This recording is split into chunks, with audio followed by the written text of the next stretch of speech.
All right, after that Supreme Court leak, trying to find the leaker, it was something the president was not addressing today, focusing more on the deficit and what he says is real progress there. One of the few that he can cling to for the time being. But again, the issue of the leaker and how this got out in the first place has already drawn comments from a number of high-level legal officials who said that at the very least an investigation is warranted and maybe a grand jury convening to look into all of this. Senator James Lankford, the Oklahoma Republican senator, kind enough to join us. Senator, good to have you.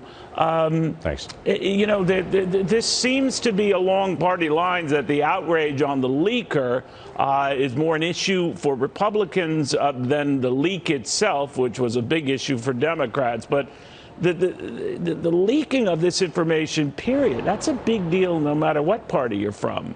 What do you think should be done?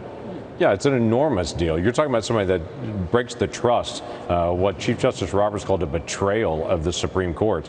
Literally, they've got this internal conversation where they can have internal debate and no one knows about it. No one knows the journey that it went through as they're actually talking through the legal issues until now. Now, for the decades to come, every single justice is going to be worried in every conversation that some staff member is going to leak all this out.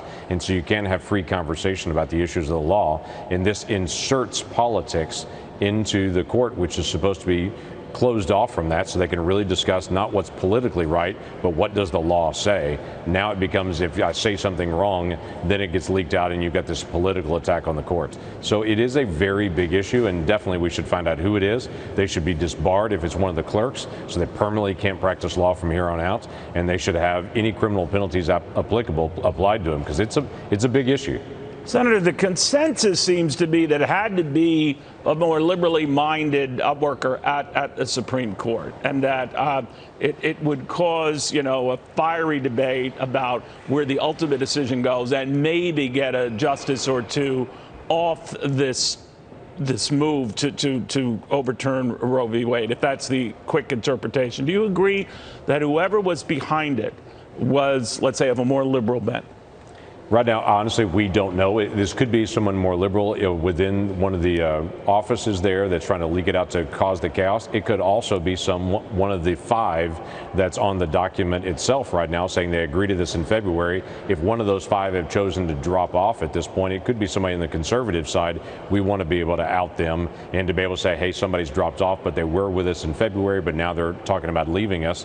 It could go either direction. I think this is what a lot of conservatives have been very cautious to be able to respond to this draft piece, because we don't know the final document. We know this is authentic, that the Chief Justice said this is an authentic draft, but we don't know the final opinion and we don't know the final number.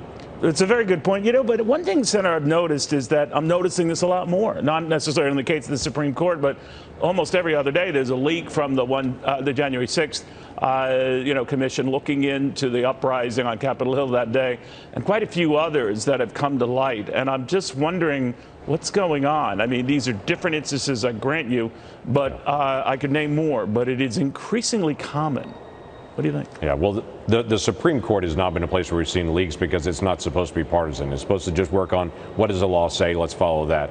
The January 6th Commission is a completely partisan whole commission. Everybody on it was selected by Nancy Pelosi. It was designed to be a political whole investigation. So it's going to have leaks. They're going to selectively leak out the things that they think benefit them, and they're not going to leak out the things that don't support their narrative. So the leaks from the January 6th Commission, I think, were something they had always planned from the beginning, and then they're going to try to pull everything through and try to have a series of hearings on things they want to tell as the narrative. That doesn't surprise me, but leaks from the White House, that's got to stop. Leaks from different offices here, that's got to stop, because people have got to have frank conversations and to be able to work through difficult issues and come to a conclusion.